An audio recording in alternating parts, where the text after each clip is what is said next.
Hello viewers, hope you enjoyed the last session on capital gains where we dealt with the introduction in a very detailed way and we have covered up to cost inflation index. Today we will be starting with cost inflation index. Over to question and answer session. Sir, you were defining what is cost inflation index. Can you explain the various factors of computing the cost inflation index? The various factors are year of transfer, year of acquisition, year of improvement, cost inflation index pertaining to the year of acquisition, cost inflation index pertaining to the year of improvement, cost inflation index pertaining to the year of transfer. These are all the 6 elements. Okay, sir. There is a term called index point. What is the base year for index point? Up to 31/3/2017, 1/4/1981 was taken as the index point. It has been shifted to 1/4/2001 now.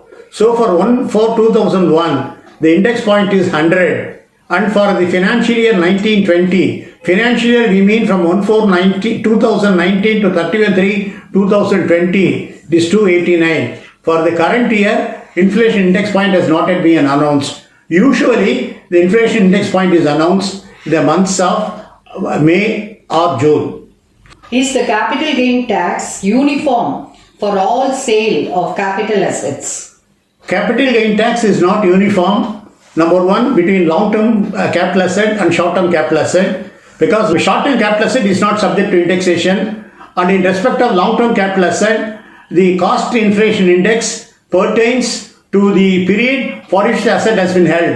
The asset had been acquired earlier, then the index point will be a smaller amount, and that smaller amount, when it forms part of denominator, that is the one below the line, then the capital gain amount will be a larger one, and so when it is subtracted from the total transfer price, the capital gain will be a smaller amount. When a smaller amount is subtracted from a larger amount, the capital gain will be more.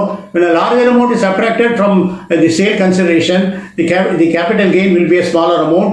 So that means older the asset, the capital gain will be less. In detail, you were explaining how to calculate capital gain tax.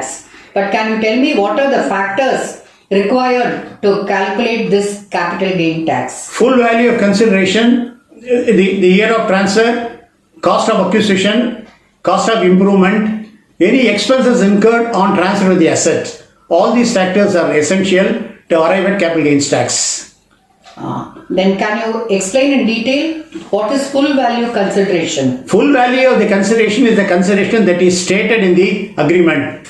But in this, we should be very careful. The income tax department, right from 1/4/2002, wanted to plug the loopholes, and the stamp value of the property is more than the stated consideration.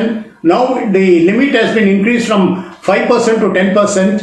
Then the stamp value will be taken as the sale price of the transfer price, and the transferor will have to pay tax, taking that as the transfer price. And with regard to the purchaser, the difference between the transfer price and the value as per 50C will be taken as the benefit accrued to him, and that will be taxed at normal rates. So in other words, for the amount which has not been transacted, both of them will be paying a tax at the rate of nearly 60%. So it is better to avoid this kind of transaction. Sir, even if no consideration has been received, is capital gains tax chargeable? Yes. Capital gain liability does not depend upon the receipt of consideration. The moment the property is handed over for transfer to the purchaser, then the capital gain tax liability arises. Even in the case of joint development agreement, the liability to joint development agreement arises the moment it is handed over. But from 1/4/2017, there is a slight variation about which we will be seeing it later. Even there are certain decisions, unless a full amount is received, the transfer does not seem to have been stated by some judicial decisions, about which we will see a little later. What are the expenses, sir, that can be deducted from full value consideration while calculating capital gain? expenses that are relatable directly to sale.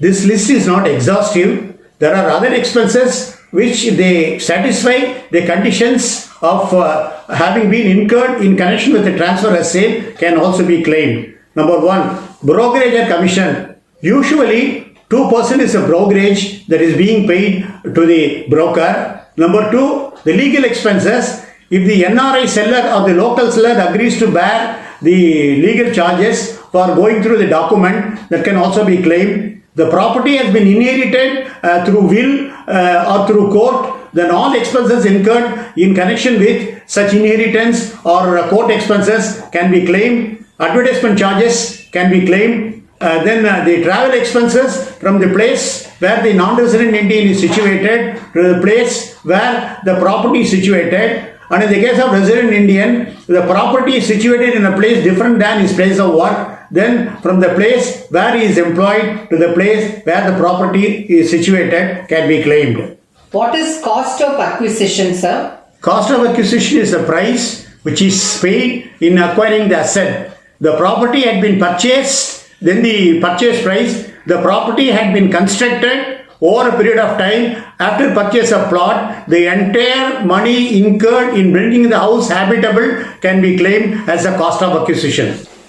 What are the expenses that can be claimed for selling the property? The expenses as listed out above can be subtracted to arrive at the net sale consideration or transfer consideration.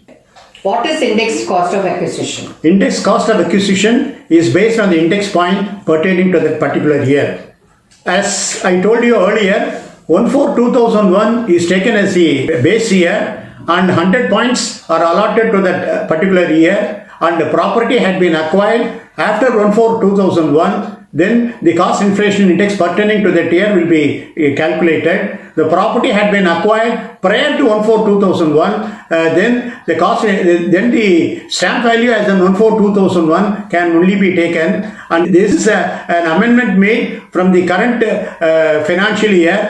Prior to that, even the price which has been paid or the market price could have been claimed as the price as on 1/4/2001. Now only the stamp value can be taken because there has been a lot of disputes, and in the case of any improvements that have been made, then the cost inflation index pertaining to the year in which improvements have been made can be taken. So can you explain what is cost of improvement? Cost of improvement after the property has been acquired, any expenditure incurred in making the house habitable. For example, an assessee and taxpayers are one and the same. So some cases we will be referring to as assessee, some of the times we will be referring as taxpayer. The money that he pays for improvements after acquiring the property in order to make the house habitable. For example, some of the basic expenses may have to be incurred after purchasing an old property. So, if the old property is purchased, the taxpayer cannot enter the property for the purpose of staying there. So, for that, you will have to incur certain basic facilities, and those basic facilities are also added to the cost of improvement.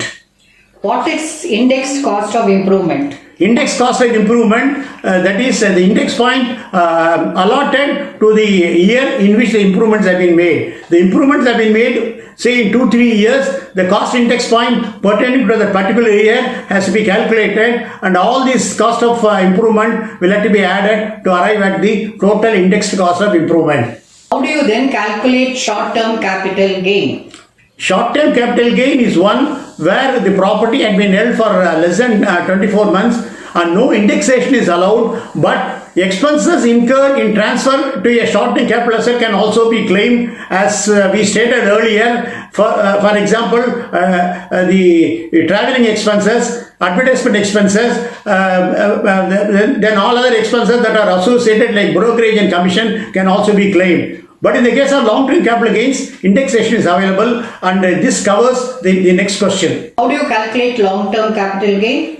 Long-term capital gain, you have the facility of taking up indexed cost so that the tax liability gets reduced from 1/4/2017. If the property had been held for more than 24 months, then the property is termed as a long-term capital asset and indexation is available to long-term capital asset. What is JDA? Joint Development of Agreement. Can you explain? Joint development agreement is an agreement entered into between the owner and the developer or promoter, whereby the owner will be allotted a few flats and all expenses pertaining to the development will be incurred by the promoter stroke developer, and in this case the owner will have to hand over the property after payment of all taxes to the developer, and the developer will take about 12 to 18 months for developing the property. And as I stated earlier, if the joint development agreement is registered, then the tax treatment is different, about which we will see later. Joint venture is different from joint development agreement, where both the parties contribute to the development of the property, and the income earned out of the whole set of transactions is taxed under the head income from a business, about which we will see in subsequent videos. What is the key feature of JDA and its advantages? There is no investment in land is required, and all the investment is made by the promoter. Number 3, the owner gets substantial cash consideration. Number 4, sentimentally he does not leave the place, and he gets properties or flats allotted in the same place, and multiple stamp charges are avoided, at least in states like Tamil Nadu. What are the disadvantages of JDA, sir? Disadvantages, because of government laws, if there is a retrospective amendment, though the present government says there will not be any retrospective amendment.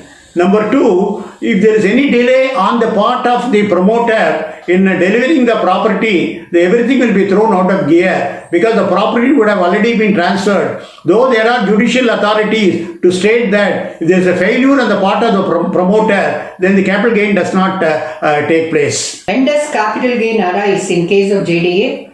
In the case of JDA, the capital gain liability arises the moment the property is handed over. But with the effect from 1/4/2017, in case of joint development agreements which are registered, at this stage I would like to state that no developer wants to register a joint development agreement, because the cost involved in developing a joint development agreement is as great as the sale deed registration.